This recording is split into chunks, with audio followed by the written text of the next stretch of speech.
Okay.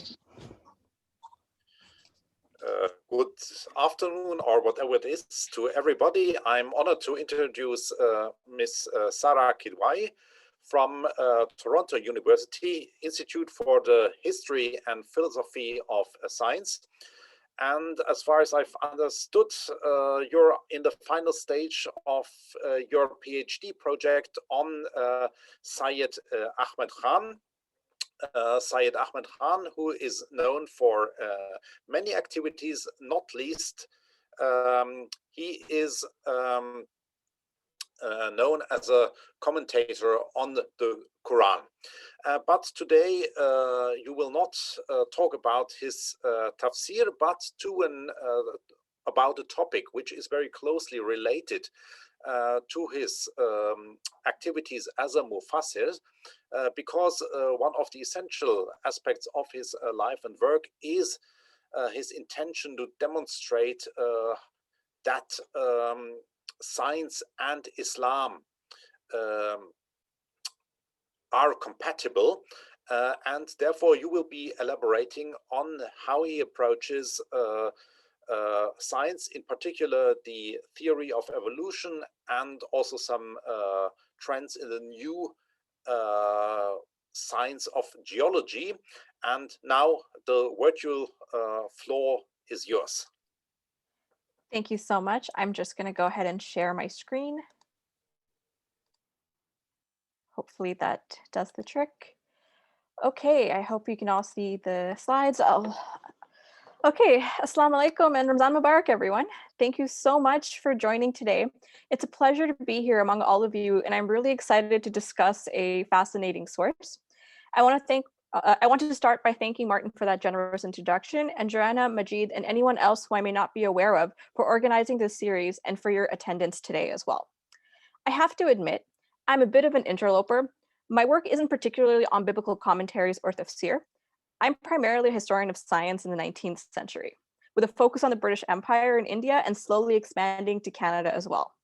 What I'm finding more and more is that a lot of these questions and concerns are connected, not just to the history of science, but also concerns of empire, colonization, religion, gender, caste, race. And I think we have to take a step back and approach them from a position that's definitely interdisciplinary. So today I'm here to talk to you about a part of chapter 3 of my thesis, and it's built around an extremely exciting primary source that you've already heard a bit about of. So to frame this talk, I want to focus on a particular story, that of my own intellectual development as a historian of science that led me to the Muhammadan commentary on the Holy Bible, which I will refer to as the commentary, also called Tabyin-ul-Kalam. Given this group, I'm sure many of you will be able to see things in the sources I may have missed or glossed over. So I'm excited to share how I, a historian of science in the long 19th century, came to study this.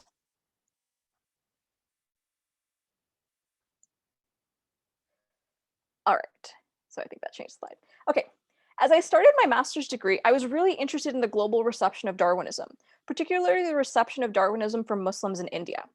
Thanks to digital sources, such as the Darwin Correspondence Project, we can see many individuals Darwin himself was in touch with and recreate his networks and what his interactions look like. Though for a while now, historians of science have argued that the history of biology is a global story, we've moved away from the traditional narrative of Charles Darwin as the epicenter of a scientific revolution and have historicized the events of the 19th century. This has included examining the importance of individuals such as Thomas Henry Huxley, Ernst Haeckel, Herbert Spencer, and Alfred Russel Wallace in disseminating evolutionary ideas. So it moves basically away from the label of Darwinism. Other scholars such as Peter Bowler have also argued that early historical accounts of evolution, written around the 1900s, actually dismissed Darwin's theory of natural selection, but still considered him an important stimulus. It was only after the modern synthesis of natural selection and Mendelian genetics in the 20th century that Darwin's high status in the history of evolutionary thought reached its position. So in the 19th century, there are many, many more views of evolutionary thought around, and we have to continue unpacking them and exploring them. So in 2014, Marwa al-Shakri, in Reading Darwin in Arabic, I think really pushed the historiography further. Rather than mining readings of Darwin in order to measure them against the original text, the book explores an array of interpretations that were generated that encompass social thought, political commentary, pedagogy, theology, and law. In essence, it was an examination of whom or what else was read alongside Darwin, whether it was Spencer, Haeckel, Aristotle, Al-Jahiz. In short, al-Shakri demonstrated ease at which evolutionary thought could be assimilated into local traditions of thought, and there was a big role that translators played in these contexts. One of the figures al-Shakri introduces us to is Jamal al-Din al-Afghani, a pan-Islamic preacher, quite a fascinating figure. I wish I had more time to talk about him and his life and works, but the part that I was interested in is from page 120. And al-Shakri writes, the title of Afghani's Persian original, The Truth About the Naturalists and Their School, was revealingly different from the Arabic Reputation of Materialist, another one of its texts, yet it was first translated and published in Urdu in Calcutta while Afghani was in India, and his primary target then had not been Ibn Shumail, but the leading Indian Muslim reformer and pedagogue, Sayyid Ahmad Khan. So if you go back to my earlier point trying to study Darwinism in India, this entire exchange points to so many other possibilities in the 19th century of two Muslim historical actors taking on completely different positions. So the question then comes, why was al-Afghani in Calcutta writing about Sir Sayyid Ahmad Khan? Well, to unpack this, I had to examine Sayyid Ahmad's intellectual development. While there are a few articles that discuss his views of the sciences, this actually includes one of Martin's articles as well, nothing really comprehensive about his pre-1875 writings about the sciences. So given this winding introduction, my talk today will introduce you to Sayyid Ahmad, his views of human evolution, and then I will discuss references to astronomy, geology, and the origins of life as they appear in Sayyid Ahmad Khan's Muhammadan commentary on the Holy Bible. So in my thesis, I argue that between 1838 and 1877, Sayyid Ahmad, along with his various projects, could also be considered a popularizer of science. So to explain that, it's a historiographical category, and my claim is that many intellectual figures have some form of engagement with the sciences, and it may just be a small part of their overall intellectual contributions, but we need to go back and look at what it is to get a better picture of the 19th century, one that's way more global.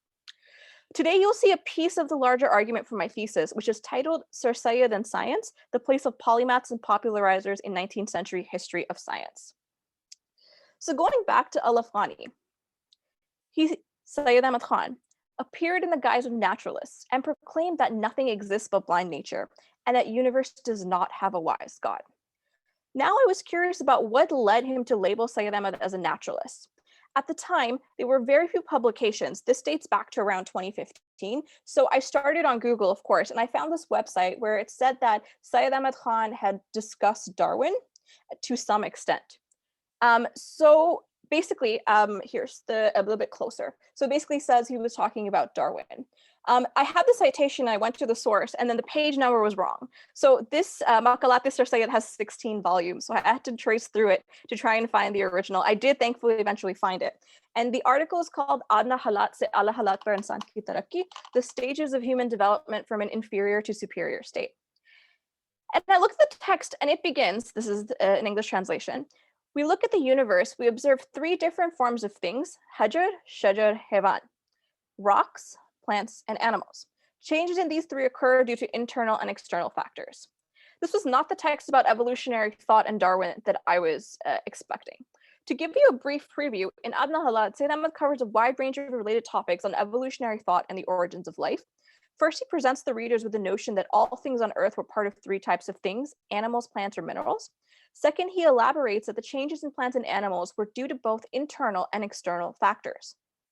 Plants and animals grew to reach a final or superior state, and on reaching that state, the growth stopped. By contrast, minerals had no internal growth, and humans were part of the evolutionary process.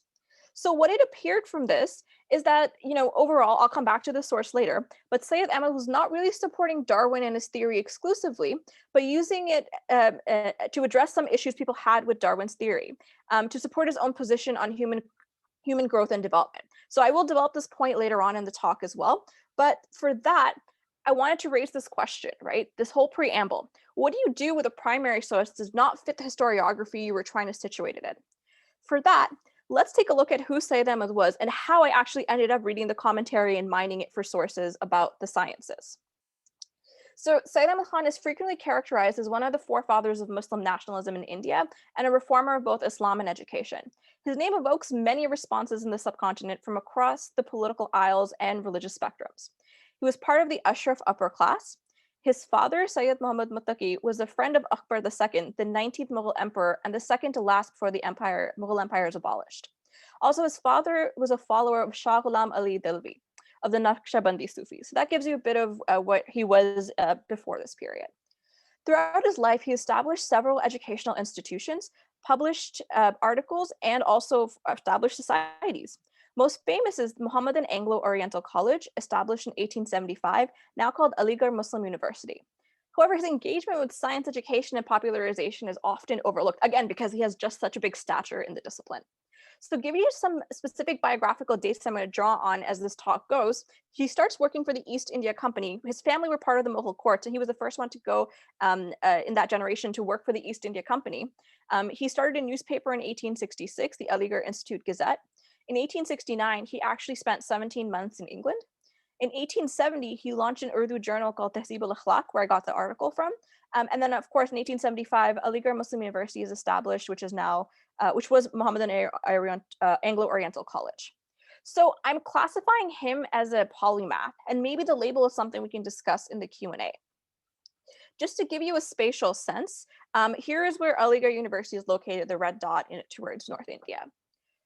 So in terms of what he was doing in the period before the commentary, just to give you a sense of how diverse his publications were, he published, for example, one text called The Gift of Hassan.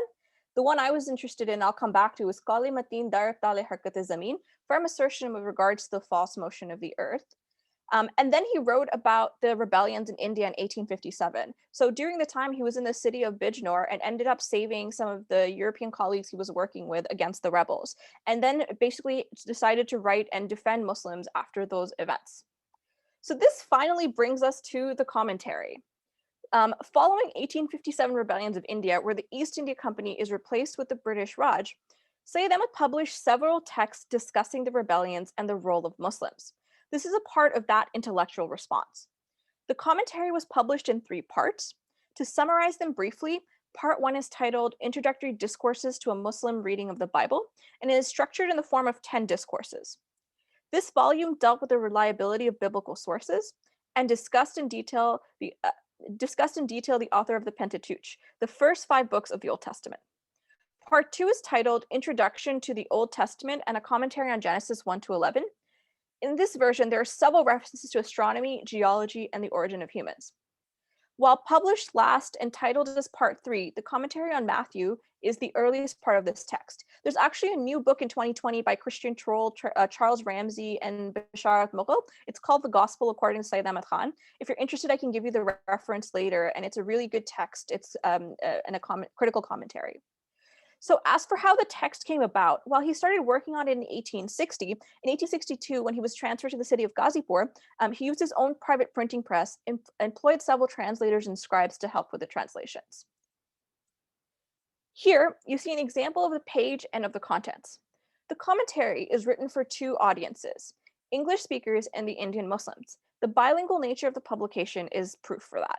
Each page is split down the middle, with one side written in Urdu and the other in English.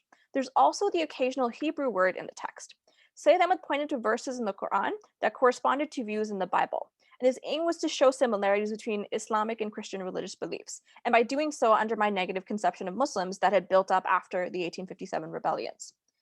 In this over 300-page document, I'm just looking at 10 pages. If you're interested in the source, it is digitized by a Hathi Trust, and I can share the link for that at the end as well. But for now, let's turn to what I drew from the source for my overall thesis. While Sayyid Ahmad wrote the Urdu portion, the English part is a translation. While there are slight differences when translating, I stick to the English translation from the source itself, staying true to it, unless there's a great deviation. In the next section, I'll point out where those differences may come up. So, I've pulled 2 quotes to make it easier for us. In the commentary, Sayyid Ahmad explores why certain individuals defended a motionless earth. He wrote, "The system and reasoning of Aristotle have so strongly got a hold of their minds that they think if they were not to believe the theory of the earth being motionless and of the firmament, sun, moon, and stars revolving around it, they would be acting contrary to what is stated in the sacred records." What's interesting here in the original is where he says so strongly hold of their minds, in the Urdu one, it's actually the heart. So it's small distinctions like that between the translations that are quite notable. The other part where he talks about astronomy is this quote, which I find absolutely fascinating. Those whose minds were influenced by the system of Aristotle, and who consequently believed that the firmament was constructed in the shape of a crystalline case, neglected on no occasion to strengthen this opinion by referring to scriptures, wherever they found them in anything which was the least degree in conformity with their own belief. But the scriptures stand, nevertheless, unshaken and unchangeable in their truth, and shall ever remain so. So Sayyid Ahmad argued that Muslim philosophers did not develop theories in astronomy from scratch, but inherited previous theories from the Greeks and developed them further. However, over the span of centuries, many sought to prove evidence between the systems and reasonings of Aristotle with references to the Quran and fabricated links between the two. This is all according to him. At some point, they became the same thing as denying Greek astronomy meant casting doubt on the Quran and in turn Islam. In short, through this commentary, Sayyid Ahmad did not claim Islamic scriptures were incorrect on the matter of the Earth's motion, but outlined how developments in Greek astronomy shaped earlier Islamic interpretations on the subject in an improper manner. Thus, the interpretations were problematic, not the Quran itself, and the heliocentric theory was not necessarily in opposition. And again, when you start separating science and scripture. So I was curious about why he actually included this discussion in the text. And this is where, when I mentioned some of the earlier writings, it became really interesting when I found this risala, which is another word for pamphlet from 1848, Qali Matin Darib Tali Harkat Zamin, firm assertion with regards to the false motion of the earth. So in Qali Matin, he argues, Zamin harkat nahi karti, the earth doesn't move. So of course, there's an intellectual shift that we can take from Qali Matin and the Bible commentary and try and piece it together. So that's part of kind of how these theories are coming around. Very briefly summarizing Qali Matin, this publication was not the only scientific publication of its nature around this time, but it was definitely an interesting one. Part of my thesis contextualizes it, but for our purposes, let me show some points about Sayyid Ahmad's view on the earth. So this one follows the earlier trend of his publications of a religious nature. This text is Sayyid Ahmad's attempt to prove the sun revolved around the earth and the motion of the earth could only be linear. He argues using empirical observations only. There's no religious references. So for example, he says, if I throw a ball into the air, it lands on the same spot. Then he goes on to say that any naturally inherent movement of the body is repulsion or attraction. So how can you move in a certain way if that's possible? That raises the question, why is he writing a risala? So of course, I go into quite a bit of detail contextualizing this pamphlet and his other scientific manuals, but he's responding to changes in public education taking place at Delhi College, which he was in the intellectual communities of. The secondary sources say that he changed his mind a few years later, but the primary sources show that he accepted the fact that the Earth moved from 1860s onwards and then had to try and show where the issues were. So this kind of explains why in this biblical commentary he spends these 2 paragraphs unpacking this context. This brings us to another quote about solving the motionless Earth problem, and he says, all men now know that both science and scripture agree in the point that the Earth is spherical. But the question whether it is in rest or motion is yet unsettled only with those who are unwilling to accept the results of modern scientific discoveries and researches and to give up their old prepositions. So with that, I will turn to discuss geology in the commentary. So I'm still working through some of the historical context for this. It's quite, just because the geology aspect is a little bit newer, we're working through some of the evidence and arguments in other sources as well. But in chapter 10 of the commentary covering the Great Flood, Sayyid Ahmad wrote that geology is capable of raising irresistible arguments against the universality of the flood. He would go on to introduce readers to numerous key figures in the field of geology, including Charles Lyell in his discussions. This again places him at the center of a debate in the 19th century, that about the age of the Earth and interpretations of geological phenomena as they're used for and against biblical accounts of early human history in Genesis. In the commentary, therefore, there are 2 major interventions. The first is about the duration of the flood, and the second is about the inconsistency of it being a universal event. Thus, in this section, Sayyid Ahmad was responding and incorporating details about the developments in the field of geology from the 19th century. One of the people he cites is Bishop John Colenso, the Bishop of Natal, and he talks about his book, The Pentateuch and the Book of Joshua Critically Examined, which was the focus of several controversies and debates in England. This is the part that I'm still working through. There are several important points here. First, Sayyid Ahmad acknowledged that recent evidence shows that the flood was not universal. Then he introduces readers to Colenso and arguments that that this event was not universal. Then Sayyid Ahmad provides scriptural evidence from the Quran that shows so. Here, we see Sayyid Ahmad reacting to debates in the field of geology and biblical criticism in the 19th century. One interesting point is that while astronomy is used in the English side of things, on the Urdu side, it's ilm najum. But when it came to geology, it was literally geology. So it was one of those things that shows a older link to astronomy, but a newer perception when it comes to geology. So while the case about astronomy took me to 1848, it was important to trace views of geology as well. And the reason for this can be found in the report from a committee formed in 1870 called the Select Committee for the Better Diffusion and Advancement of Learning Among Mohammedans of India. The committee was formed after Sayyid Ahmad's return from England, which was in 1870, and he wanted to establish that college for Muslims in North India. From one part of the report, I think we can all see why mining the commentary for references to the sciences helps contextualize these assumptions. So what the report says, modern sciences were broken up into three kinds. The first is new things such as geology. The second class contains those that existed among the old Greeks and Mohammedans, but the principles have been proven wrong, and he includes astronomy and chemistry in that area. And then the third kind he talks about, which existed in the old Greek and Mohammedans, in which no difference has occurred in the fundamental principles. And for that, he says things like Jari Sakil, mathematics, mechanics, and work on Euclid.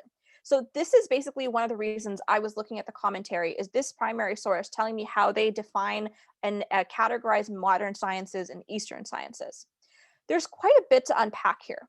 First, we can see awareness of these new disciplines in geology and how important they are in creating this new school for Muslims in North India. It's classified as a relatively recent area of study. This may explain why it's geology in both English and Urdu. Instead of just creating a new word for it in the language, they just use the same label. The second classification seeks to identify sciences that have existed in some form, but the so-called principles have changed. So of course they identify astronomy and chemistry. So remember that Sayyid Ahmad himself articulated his position in the motion of the earth throughout various documents in his life. And it was not a direct contradiction to Islamic practice, of course. And so he ties this intellectual lineage of astronomy to Muslims as well. The third area refers to those with no changes in their fundamental principles, but have been improved. In chapter 1 of my thesis, I cover 2 scientific manuals that Sayyid Ahmad translated, again, out of the context of this talk, but it helps us situate why I was interested in these specific questions with the Bible commentary. So what I hope this shows is that we can use the commentary to figure out what certain disciplines look like or how they were understood. With that, let's look at the third area, origin of humans, something I've spent years looking at. So just as Sayyid Ahmad critically engages with new theories in geology and tries to reconcile older theories in astronomy, he also reveals that he has an open mind towards new biological theories. Now turning to several points in the commentary where Sayyid Ahmad outlined details of important debates and developments in biology. So this section will place Sayyid Ahmad in the center of what is arguably the biggest debates in the 19th century, the issue origin of human evolution. So turning to the commentary, here's what he alluded to in there. It is this: all created things have all but one source of existence, and we owe their being to the same substance or essence. The stone, the tree, the animals all share equally with ourselves in this respect. The only difference between us and them is the diffusion among us of substances, which we will have in common in proportion great or less degree. This quote indicates that Sayyid Ahmad was already thinking about the origin of life from a divine essence. This was not a materialistic approach to the world, but one where all things in the world are related to each other because they're a product of a similar original substance. So later on, Sayyid Ahmad does articulate some aspects of his position, but the classification does stay the same. So I've already introduced this text, but let's go back to it for a minute. In 1896, this is more than 30 years after the commentary, he publishes Adna Halat ala Halat bar insan ki taraqi.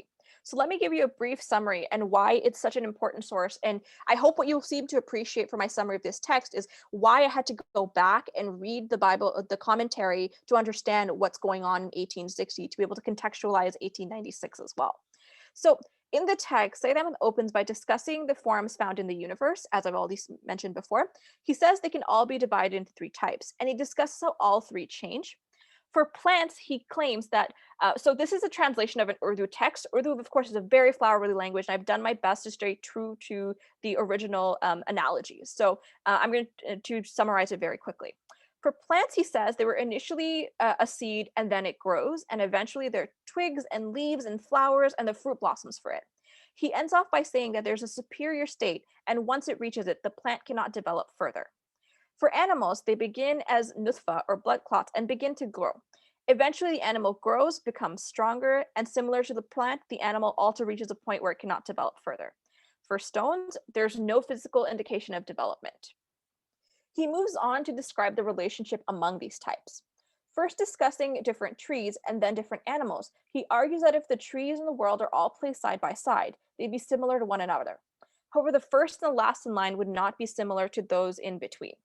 And the same was said for animals. Next, he would go on to mention Charles Darwin by name. He wrote, "The monkeys that exist today, orangutans and apes, are quite similar to humans in many ways. Mr. Darwin claims that middle chains are missing or extinct, but we found them. They would only prove similarities among kinds." So here Sayyid Ahmad claimed that the problem of the missing links in the fossil record, one of the arguments against natural selection at the time, posed no threat to the idea that humans and primates shared a common ancestor. The article Adna Halat was not written just to support Darwin, but to also show how the notion that humans have developed over time from a common animal ancestor, and it's compatible with their views. Relying heavily on the idea of the great chain of being, where everything is linked in order, Sayyid Ahmad embraced a form of theistic evolution similar to others in the 19th century, such as Asa Gray, who retained their commitment to Christianity, and some Christian theologians like Charles Kingsley. For him, accepting the notion that humans had evolved from another animal was uncontroversial and did not challenge his views of the harmonious relationship between science and religion.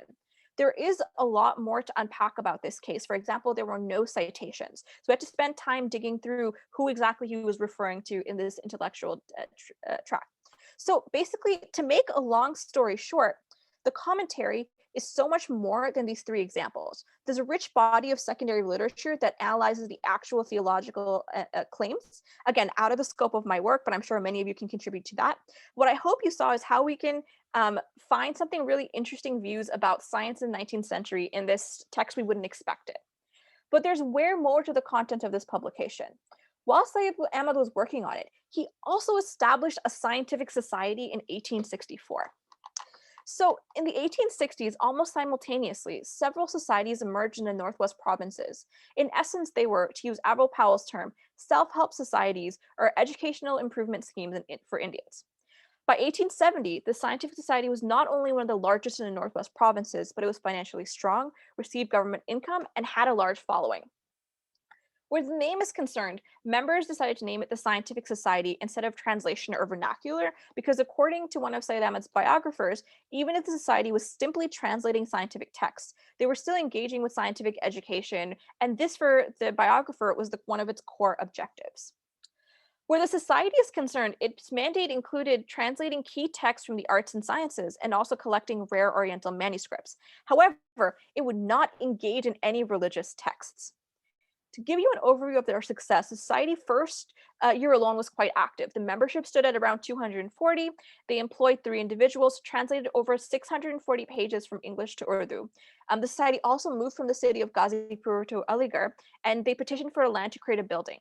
I could spend the entire time talking about the society as well. It is such an interesting institution.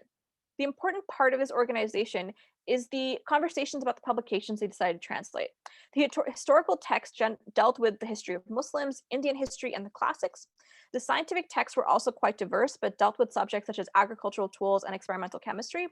And at its height, there were over 500 members. It eventually went defunct in 1878 because after 1870, as I said, Sayyid Ahmad's attentions towards the Mohammedan Anglo-Oriental College.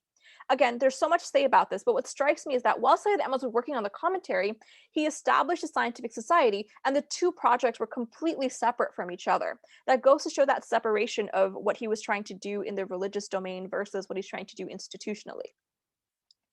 So I hope you're able to see what an interesting document the commentary is, not just for its content, but the larger context I'm working with. Overall, the text is a unique historical document, one of the first of its kind, but is one of the many where Sayyid Ahmad engages with the sciences. For me, it is an example of how we can take important commentaries and tafsirs and contextualize them in a different sense. So in this talk, I've introduced you to a lot of themes related to how Sayyid Ahmad was making sense of various scientific disciplines in the 19th century. With the exception of his writings about the origin of humans, I only work on Sayyid Ahmad's life until 1875, and the purpose of this group, as mentioned before, he did have that controversial tafsir. Christian Troll does cover it in a reinterpretation of Muslim theology, but hopefully after the thesis I can do a bit more work on that when I start looking past 1875. So the point I want to leave us with is about the interdisciplinary nature of interpretations. Here I was, a historian of science, reading the commentary to form an intellectual analysis about various scientific disciplines in the 19th century. But I hope the significance of this text came through. It's a bilingual religious commentary, Urdu and English, written by a Muslim about the Bible, based on a comparison to the Quran. I hope some of you do get a chance to look at it in the future with your own particular specialties. What I hope you can see is that the bilingual nature of this text will make it accessible to a wider scholarly audience. There's way more to do, and I've just scratched the surface, and I hope we continue looking at this transnational Islamic network that existed in the 19th century. Thank you so much.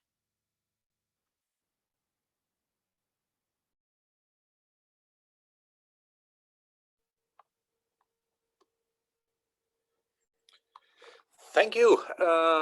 You have not used much of your time. We have allocated 40 minutes to you.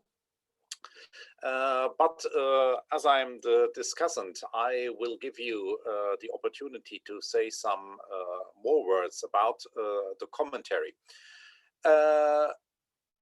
The commentary is from the early 1860s, I think 62, and so it was just 3 years earlier that Charles Darwin had published his Origin of Species. And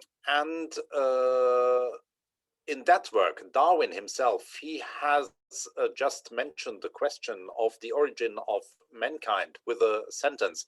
I think it goes, and in the near future, this theory might cast light on the descent of man as well, or something like that. I don't recollect the exact formulation.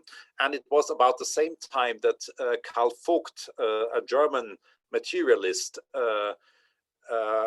was the first one to propose openly that also humans are descended from other species. Now, what can you, now as you have the time, can you elaborate a bit more about which scientific theory Sayyid Ahmad Khan introduces in his commentary on the Genesis, and what his source is? Yes, that's actually a really good question. And it's one of the reasons why it was really important. So if we start first with the 1896 article, there's no citations there. So when we were able to go back to the commentary, we're actually able to see who he's looking at.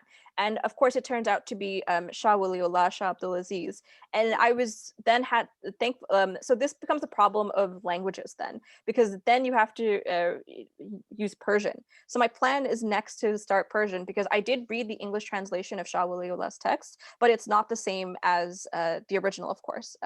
So there are a lot of these older Arabic and Persian sources that he's reading for this, and that's a further place to look into. But I was able to look through, for example, the Ikhwan Safa, looking at humans as well. So he's getting these ideas from a range of sources. And what's interesting is we barely scratched the surface in our discipline and what they're doing. So actually one of the most interesting things is a link between him and Ibn Sina actually comes from one of the scientific manuals he's translating. And it's an original work by him that Ibn Sina translated from somebody called Abu Zar Hakim. So it goes from Yemen as well. So I'm trying to trace that intellectual progression on the side, at the same time working through what's happening in the contemporary perspective. So while Darwin's was published in 1859, what's interesting is the Scientific Society does discuss origin. So one of the members brought it up, and they were like, oh, it wasn't really a big deal. So they actually didn't end up taking it up, which is also a really interesting fact and goes to the whole idea of initially it didn't have the impact that it did decades later. So to make a very long-winded answer, there's a lot more work to be done on the specific influences that led him to mine this. So I do have a list, but that it needs stronger historical links through more language work to make those conclusions.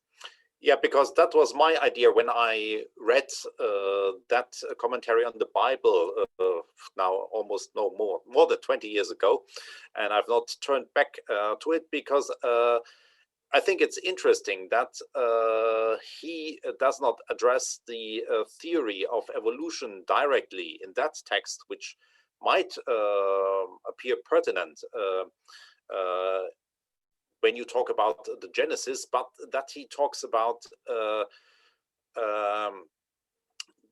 uniformitarianism, so the theory of the geologist Charles Lyell, which to some degree was a necessary condition for Darwin's theory to work, because with his theory of the geological processes, he undermined the idea that the Earth is relatively young, and it opened the temporal space for the theory of evolution. Nevertheless, as far as I remember from my readings in the history of science, Charles Lyell was not at all adamant when Darwin came forth with his theory of evolution, but it was a necessary first step towards it. Do you know whether Sayyid Ahmad Khan actually knew something about Darwin in the 1860s, or whether he became acquainted with Darwin only later, and that therefore the reference to Lyell alone might be tactical, in the sense that he first wants to prepare readers for something more radical to come? I think that's a really fascinating question. So thank you so much for that comment. I think the first thing we need to frame it is in terms of Sayyid Ahmad and English language, right? He was not proficient, and later on in life relied on translators, his own son, to become familiar with those sources. So like many people, even that Marel Shakri brings up, they're getting secondhand information of these sources. So the direct links I currently have are the 1896 article, but then this 1864 letter from Charles Alfred Elliot to the Scientific Society, where he suggests origin. So there's some sort of awareness, but then when he goes to England in 1869, he was part of the Athenaeum. So I'm 100% sure he was exposed to the ideas there and as well. But because of his own views, he's like, oh, this is something we've already thought of, not a big deal. And that's how he treats it in the 1896 article as well. But what's interesting is when he brings up Lyell, he brings up Lyell in the context of how John Colenso uses it. So when I said I'm still unpacking geology, I'm going back to what Colenso actually argues and trying to unpack it. It's a little bit complicated because I don't do that work myself, but it's interesting how geology becomes this big part. And I don't think he realizes how big Lyell is in the commentary itself, but then later on is able to appreciate it. Who's important is actually Hewell. And they how this ends up happening is who the Scientific Society ends up translating, and it kind of shows you what they're more interested in is practical knowledge. So they were really interested in techniques for farming, for example. So that's why the commentary and the Scientific Society being completely like isolated from each other is so interesting. There's so much more to say about that topic itself. The other thing I wanted to bring up in the 1896 article, towards the end, he actually talks about how some people say that the Earth is 6,000 years old, and he in Urdu says how amusing that is for him, when really there's no problems in the Islamic context. So he basically, what's happening in 1864, from my understanding, is he's a little bit nervous to tap into those ideas, but by 1896 he's so famous and well established that he can write this more free article, making comments and jokes and just laying out his views of, yes, humans are part of the animal kingdom, no big deal. Darwin was already thinking about what Muslims are thinking, and that's kind of like what Marwal Shakri was looking at as well, is how the translators are using these terms and relaying them to older Arabic terms. But for him, it's just like, nope, that we've already thought about this. why is there such a big controversy? So that's what shocked me and led me to like start looking back and saying, why is this the tone of this 1896 article so different from his previous works? And that's why the 1838 to 1875 period is so interesting, because it's this intellectual development where he's responding to colonialism and to the British Empire, but still working with them. Yeah, I think that's a lot of context there. Yeah. Well, from a political point of view, the influence of Colenso is quite ironic, because on the one hand we have Sayyid Ahmad Khan, so a colonial subject, supporter of colonialism, and on the other hand we have Colenso, who was as a bishop in South Africa very much a defender of the rights of the indigenous people against colonialism. There's a bit of an irony in this. But another point you have mentioned is that Sayyid Ahmad Khan always argued that much of the problems with cosmology in the Islamic world, not least in exegesis of the Quran, stems from the fact that Muslim theologians, commentators on the Quran, have tended to identify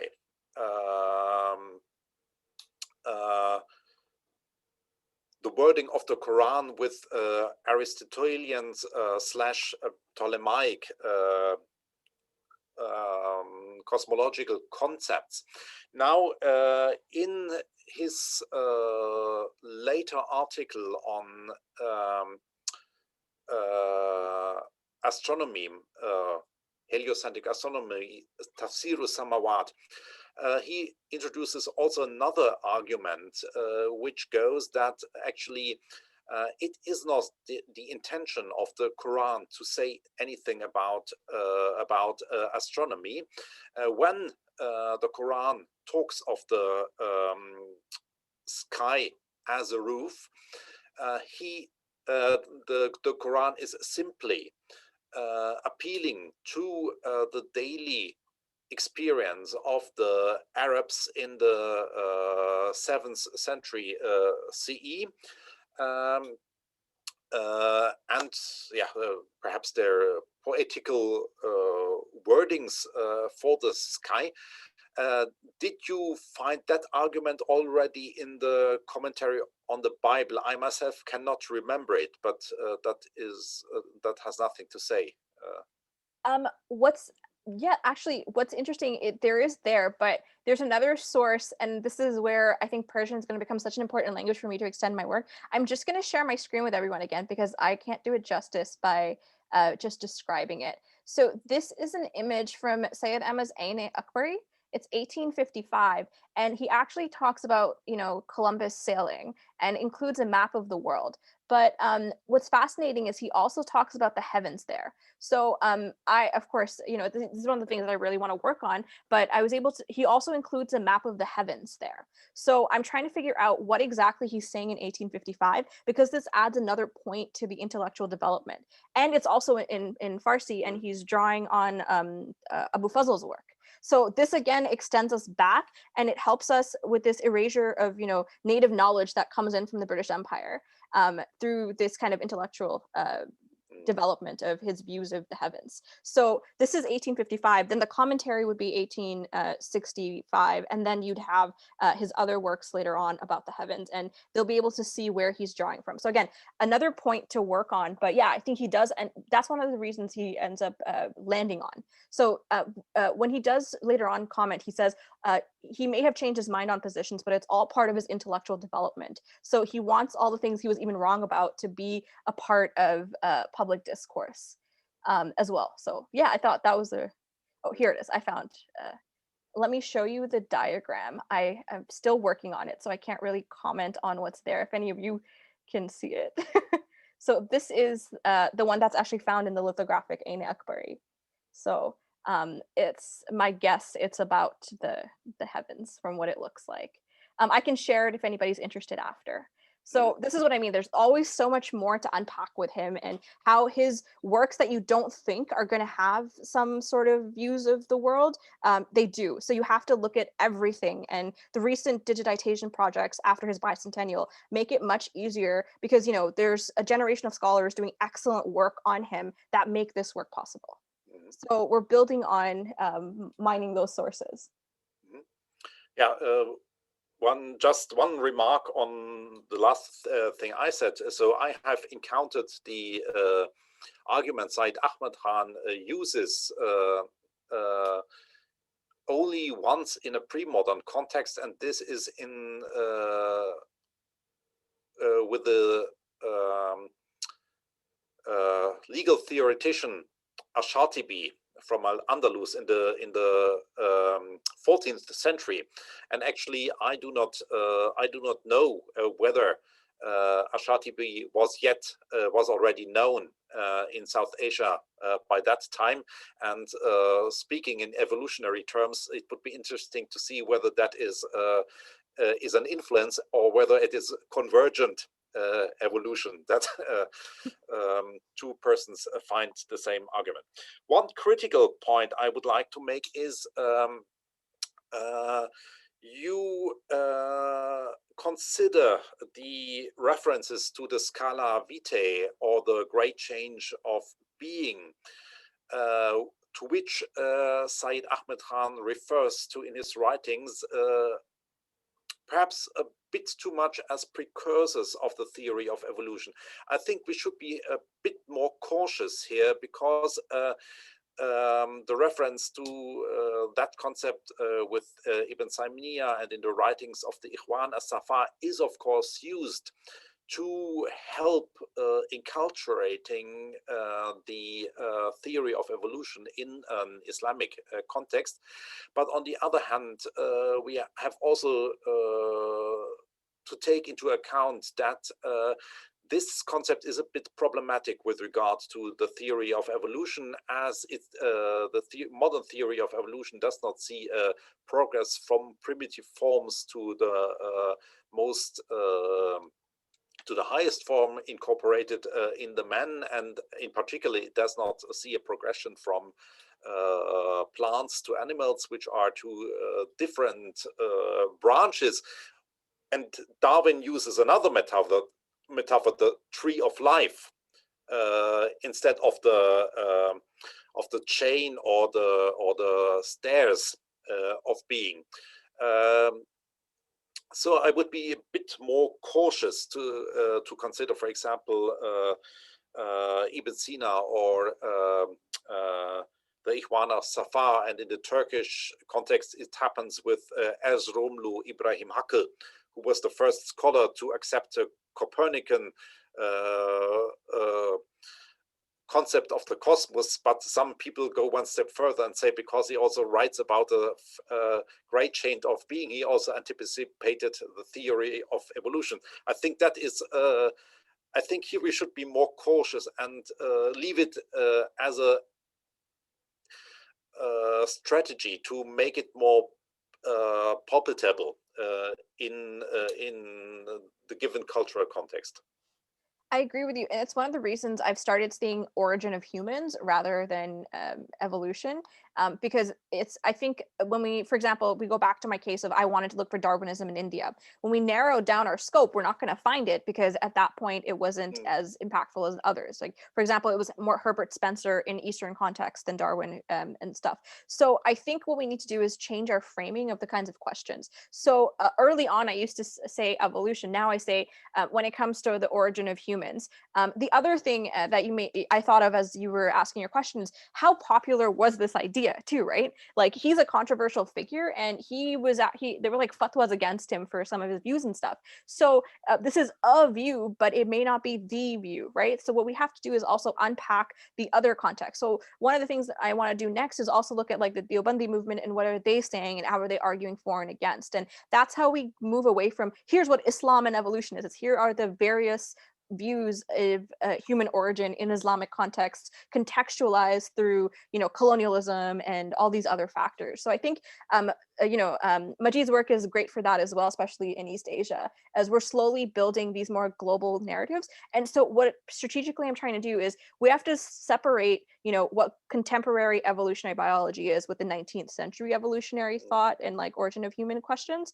And so because a lot of the work on Darwin is because people wanted a nice, clear, linear progression for, great revolutions. But we, of course, know historically speaking, that's not the case and it's messy. But what it's done is it's isolated, a lot of the other global contexts in the 19th century where there's so many other views. So I think slowly, as we start to reframe the kinds of questions, I think it'll give us more of these answers. And so that's what I had to do with Adna Halat, where it was like, here I'm looking for Darwin, but like Darwin's 1% of this narrative. And so the initial article I did, I was like, who else could it be? And I shrugged. But now I'm like, okay, these intellectual questions are who else is arguing for and against? What are their views of human origin? Who's the, not only the European authors, but also the intellectual thought that they're bringing in the Islamic context. So it opens up a whole new avenue of questions, I think, and it's even more exciting going forward with it, to be honest. Yep. And perhaps one last statement from me is that if you look at other regions in the Islamic world, we also see a striking difference, namely that if the theory of evolution is talked of, people actually refer to Darwin. Whereas if you look at both Turks and Arabs in the Ottoman Empire, the important thing is that Darwin's ideas were mediated through the German materialists, and then in particular later Haeckel, and they had a clearly anti-religious stance, which in particular in the Turkish context then was also appropriated by the Young Turks, whereas in the case of the South Asian modernists, I would rather argue that we here see a completely different direction. It is not using science against religion. It is rather the attempt to harmonize the theory of evolution with Islam, rather than using it as an argumentative tool against Islam. Yeah. No, I think what you're getting at is actually where the historical discipline of the history of science and religion is. So the historical methodology there, it's called the complexity principle, where it says that we can't have all these contexts. For example, we think conflict is the dominant narrative in science and religion, or there may be harmony, but really what it comes down to is it's complicated, and each historical context has to be analyzed in its own setting. And there are so many different views depending on who you look at.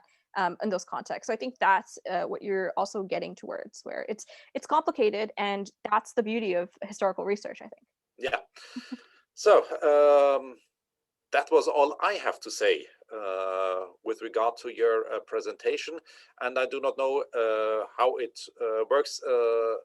Johanna, are you now taking over for the other questions from the auditorium? First of all, I would like to thank Sarah for this really interesting talk.